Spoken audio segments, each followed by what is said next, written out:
Welcome back to Republic of Football. I'm Carl. With me as always is Dave. We recently picked our worst 11 in the Premier League, so I think it's only fair we pick our best 11 in the Premier League for 2016-17. So we've got to start off with the goalkeeper. Again, we're going to fill out a 4-4-2-ish formation. Kind of. Yeah. We did talk about it previously. It's more like a 4-4-1-1. So goalkeeper, who are the contenders for goalkeeper? Simon Mignolet. No. Why? Mignolet, in fairness, recently has pulled out some good performances, but he's always got those mistakes. He'll never be considered. He's a dodgy keeper. Alright, the big serious. You've got Lloris. Yeah, Hugo Lloris been very consistent. Very good goalkeeper. For Spurs, yeah. Perhaps too good for Spurs, if I'm honest. Spurs are up there, aren't they? Yeah, but in terms of he should be in the Champions League. Like winning Champions League. Have to look, I suppose, at well, I don't think the obvious choice is someone like Tom Heaton. They're very good. Yeah, Tom Heaton's been very solid for Burnley, especially at home anyway. Yeah. You can't include like Butland because he's been out for most of the season. Yeah. I think next season he'll be a good contender. Jordan Pickford, Sunderland maybe. Good, but I think he needs a little bit more experience before you can actually include him. And I think because they're challenging for the title, you almost have to go with Hugo Lloris because he's been so consistent. I think he's been my keeper of the season. Really, he's solid. There's nothing really where you could say, "Oh, remember that amazing save he made." Yeah, but he's solid. You know what kept a lot of clean sheets. You know what you're getting with Lloris. You know you can rely on him. Yeah. So Hugo Lloris, goalkeeper in the best 11. Yep. So moving on to the left back. I think there's a few good contenders for left back, but I think Marcos Alonso is a standout candidate because at Chelsea, when I saw him signing for Chelsea, I was like, what are they doing? Signing him, signing for Fiorentina. He's previously played for Bolton and Sunderland and been terrible in the league. But he's actually been the perfect left back for Chelsea. Yeah, he gets forward, he scores goals, he's good attacking, he gets back, he does his defensive work, and he's been solid. He's been very good. I mean, you can't look too far beyond him. Someone I would genuinely give him a shout out for playing left back is James Milner because he's a midfielder, but he's done really well in that position. And like you say, when he was like he was put back as a left back, everyone was like, "What the hell are they doing? They're doing a Brendan Rodgers where he was playing players out of position." It's like, what? Klopp's lost the plot, all that sort of stuff. But Milner's done very well. Yeah, wouldn't have him as team of the season, but he has been consistent for Liverpool. But the only thing for Milner is when Liverpool buy a left back, it's hard to see where Milner fits into the team. Yeah, but that's another story for another day. Another possible contender is Danny Rose, who has been very good for Spurs. Danny Rose has been good. As Spurs have been good, Danny Rose has been good, yeah. But I think just because of how good defensively Chelsea have been, he has to go to Marcos Alonso. Yeah. So Marcos Alonso in at left back. In at centre back, we're going right centre back, or left centre back to play alongside Alonso. For me, it's got to be Azpilicueta because, again, similar to Milner, he's a player who's been played out of position because he came, when he joined Chelsea, he was a right back. Then he was moved to left back. He became solid at left back, and now he's been moved to a centre back, and he's been fantastic back there. The thing we have to realise is that Chelsea are top of the table. Yeah.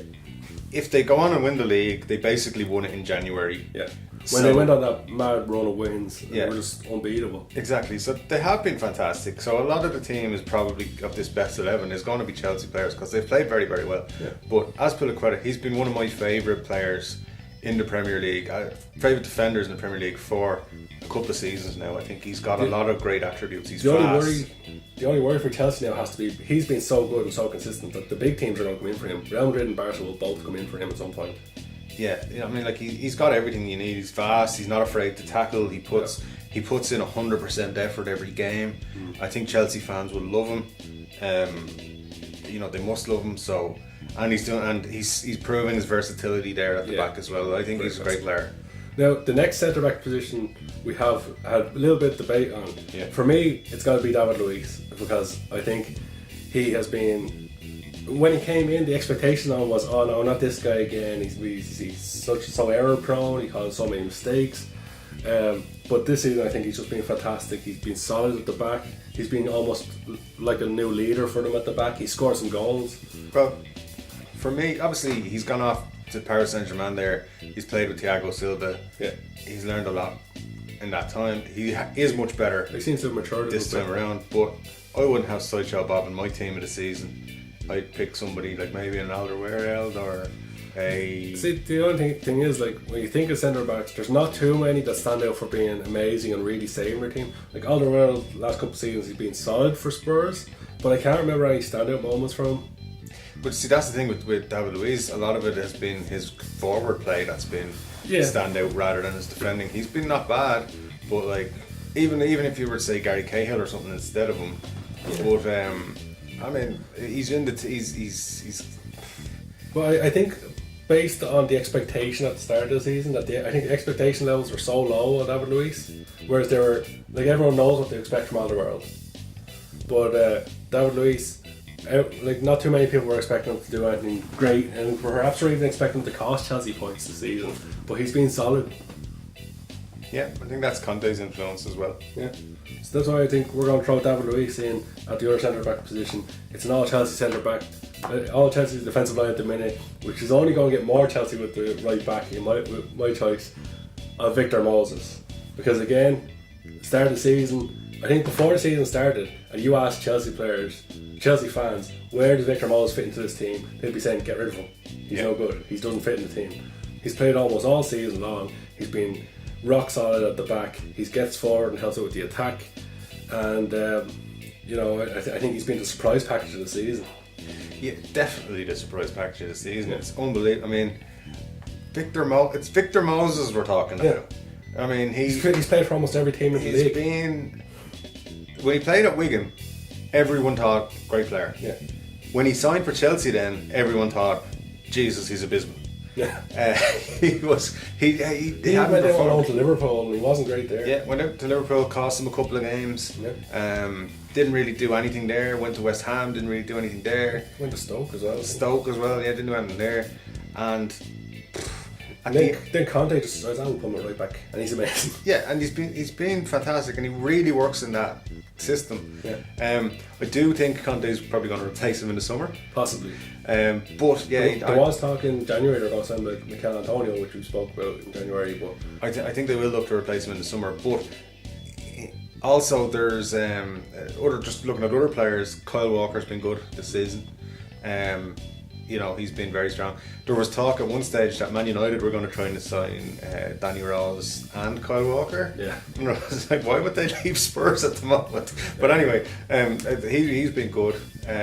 Cedric's been solid for Southampton, and Klein's been solid for Liverpool. Yeah. But that's the thing, like those players, they've been solid, but they were kind of expected to be solid. I think for his performance level, though, you can't really take it away from Victor Moses, because he's been unbelievably good for Victor Moses. Unexpectedly good. Yeah, that as well. Yeah. So that means it's an all Chelsea back four of Alonso, Azpilicueta, David Luiz, and Victor Moses. So moving on to the midfield, up to the right side of midfield, I think there's only one right winger who's really blown people away this season, literally with his pace. Sadio Mane. Mane has been fantastic. When you look at I think he's taking Liverpool to a new level. Yeah, when you look at the impact he has on Liverpool, and you only see that when he's not playing and he's not available. He's so important for Liverpool already. It's a great signing. I think anybody who signed Mane was going to get great results from him. He was fantastic at Southampton at times. When he's focused on these games, you can see how important he was to Liverpool this season when they lost him in January. So Sadio Mane is going to jump in at right side of midfield, very deserved. No disrespect to any right midfield, but I think he's been the standout candidate. There's been other good players, like Zaha has been very good. Yeah.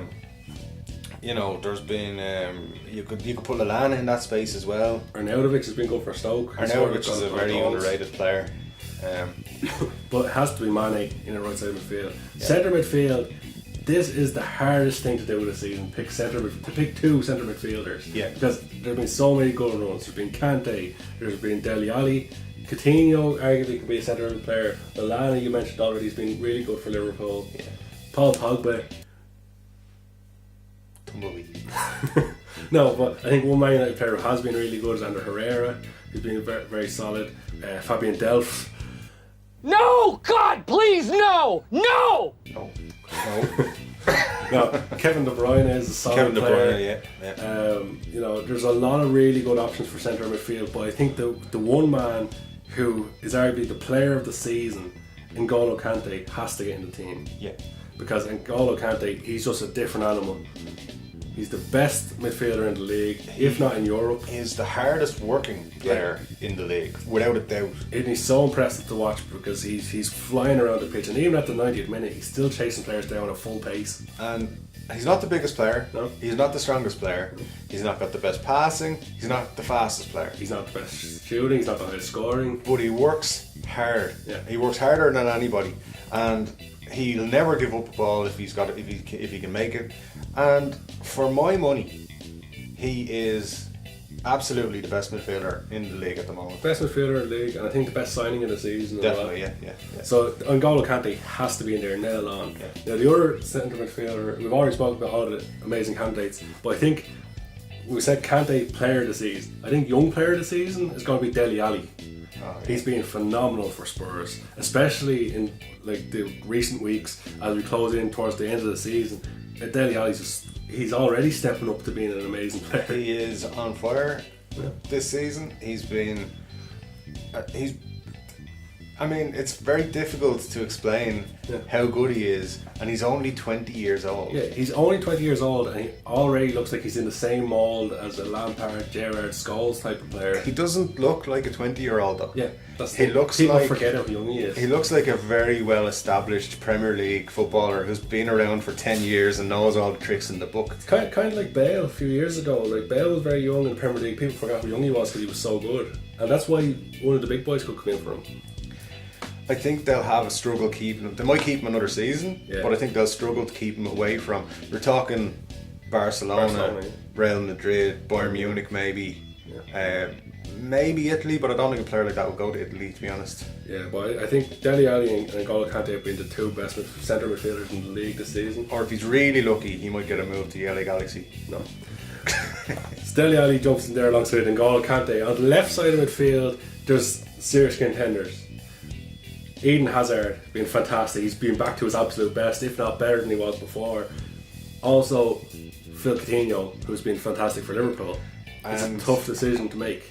Pedro's been very good this season. You could put him there on the left. Pedro has been good, but I think Hazard has been a standout attacking midfielder. As you were saying, just saying, like, I mean, there are so many contenders as well. Like Arnautovic again is another good player, could play up there. Shaqiri's good when he plays. Yeah, there's a lot of players you could pick, but Hazard has been back to his best. Yeah. It's kind of. It's kind of like, I mean, 2 years ago Chelsea won the league, he was player of the season there was no competition. This season there's been so many good performances, and obviously Kante is probably going to walk away with that trophy, but I think Hazard he's starting to look really like he's picked it up. Yeah. And he's starting to look like a real player again. When he wants to be, he can be amazing. Last season he just took a year off, I think. Yeah. Went on a gap year. So Eden Hazard in at left side of midfield. Now, because of Phil Coutinho missing out on that spot, there's no way we couldn't leave Coutinho out of this team. He's been phenomenal for Liverpool. He's really been he's become the highest scoring Brazilian player in the Premier League history. And he's just been fantastic for Liverpool. So that's why I think he should move into the role just behind the striker. Yeah, and none of his goals have been tap-ins. Yeah. He scores worldies all the time. He only scores worldies. I don't think he can score from inside the box. He's a phenomenal player, and he's great to watch. And again, Silver Dele Alli, he's still young. He's still got a lot to give. And Liverpool will be lucky to hold on to him for much longer. Lucky to hold on. Again, Barcelona rumoured to be looking at him. He's great mates with Neymar since they were kids, apparently. I think he's one of the most exciting players in the league for Coutinho when he's on form. Which means that 5-man midfield, if any team had that 5-man midfield, they'd just run away with it. They'd win them all, yeah. Mane, Coutinho, Dele Alli, Eden Hazard and Coutinho filling out the midfield, which leaves us with one position left, and it's going to be the hardest position to fill. Well, striker. It is and it isn't. Yeah, but you think it's easy. Because you go, okay, Ibrahimovic has been phenomenal for Man United. He's a standout candidate. Yeah. He's scored so many goals, and for his age, everyone expected him to struggle in the league, and he's been fantastic. Yeah. However, you're leaving out like Jermaine Defoe, who's still banging in the goals for a struggling Sunderland side. Solomon Rondon has been fantastic for West Brom, and you've got Romelu Lukaku, who's been sensational for Everton. Lukaku has been brilliant, as well as Costa. However, I think there's games where Lukaku has been put in the defender's pocket. Yeah. You know, where he hasn't touched the ball, Yeah, and it's specifically recently- in the big games, really. Recently against Liverpool, he didn't even have a shot.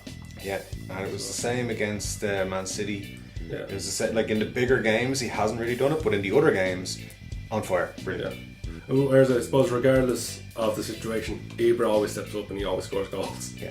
And he's like, where would Man United be without Like, Ibrahimovic? that's the thing. If you take Ibrahimovic out of that team, Yeah. where would they be? And some people would say, someone else would have scored the goals, Yeah. but they wouldn't have scored the goals that Ibrahimovic scored, and they wouldn't have scored in the big games or when they were losing or. Some you of know, the goals he scored, you just have to say, how has he done that? Yeah, He's been phenomenal. He's been world class, been very, very, very good, and I think if United didn't have Ibrahimovic this season, I think they'd be 8th or 9th and with no hope of getting above that. Yeah. Perhaps even lower, as you say, because I think you take out those 27, 28 goals, Yeah. put someone else up front all season, I think maybe they get 10 or 12 out of the players they currently have. Yeah. I don't see the quality there in strikers beyond Ibrahimovic, and I think they'd be really struggling. So for me, he has to go in. Ibra goes in up top, which means our best 11, starting from the back, is Hugo Lloris, Marcos Alonso, Azpilicueta, David Luiz, Victor Moses, Eden Hazard, Dele Alli, N'Golo Kante, Sadio Mane, Coutinho and Ibrahimovic, and that's one hell of a team. But I would have to say, I can't believe Victor Moses after getting in the team this season. Like, what's See? going on? And if you jump back in time and you told someone at the start of the season Victor Moses is going to be one of the players of the season, they'd slap you in the face and tell you to come on. Yeah, exactly. Yeah. But there's been some very good. As you said, like it's very difficult to leave Lukaku out. But Yeah, there's some been some very good players. It's almost impossible to pick an 11 because there's been so many good players. if you had subs, you'd have some great player like Pedro would be on the bench probably. Like, even the other players we mentioned, like Pedro, De Bruyne has been really good. Chadley's been really good for West Brom. Rondon's been good. De Gea, Firmino. De Gea's been decent. Firmino's been good for Liverpool. So some players have missed out, but I think we've narrowed it down to our best 11. Let us know in the comments below if you agree with our selection. Did we miss anyone out? Did we completely forget about anybody? There is now though as well. We have to talk about manager. Who's going to manage this team? Yeah. And there coming into the season, there was attention on 4 managers. Yeah. Right, Mourinho, Guardiola, Kante, and Klopp. Yeah. So you're looking at those 4 really as to who's going to manage Yeah. the team. Guardiola, take him out. He Well- hasn't been good in his first season. Yeah, but I'd add in 3 other contenders. Number 1, Eddie Howe. I think he's been solid this season for Bournemouth. Number 2, I think is a serious contender for manager of the season, the actual award. Tony Pulis. He's done an amazing job at West Brom this season. Yeah. Could have their highest ever finish. I was going to say Pochettino as well. Pochettino's an obvious one. Yeah. But also Ronald Koeman has to be in the show. So there's almost 8 managers Yeah. in the show for it. It's true. For me, I was looking forward this season to Klopp versus Guardiola. Yeah.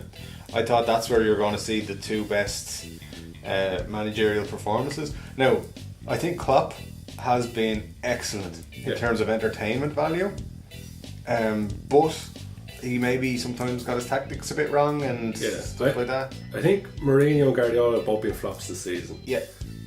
Klopp's been okay, but I'm fully expecting to be stronger next season. Yeah. So I think the big contenders for are Kante, Pochettino, and Pulis for me are the 3 contenders. Well, for me, I think really you can't fault Kante. I think when he saw that there was a problem at the start of the season, he changed his system, he changed the players he was using, and he's fired up that Chelsea team and he's basically ran them to the title. I think he's done fantastic all season. It's a good shout. So Conte going to be the manager of this team, and I'm sure he'd be delighted to have that squad. He's already got half of It it. was either him or we could give Sam Allardyce a call, see if he wants to take it. David Moyes. David Moyes probably should have been manager for our worst 11. He definitely should have. He definitely gets that job. Let us know what you think of our selections, both players and manager. If we should have picked somebody different, if we made a mistake and someone shouldn't be in the team. Let us know your opinions. But for now, that's all we've got time for. I've been Carl, he's been Dave, this has been the Republic of Football, and we'll catch you next week.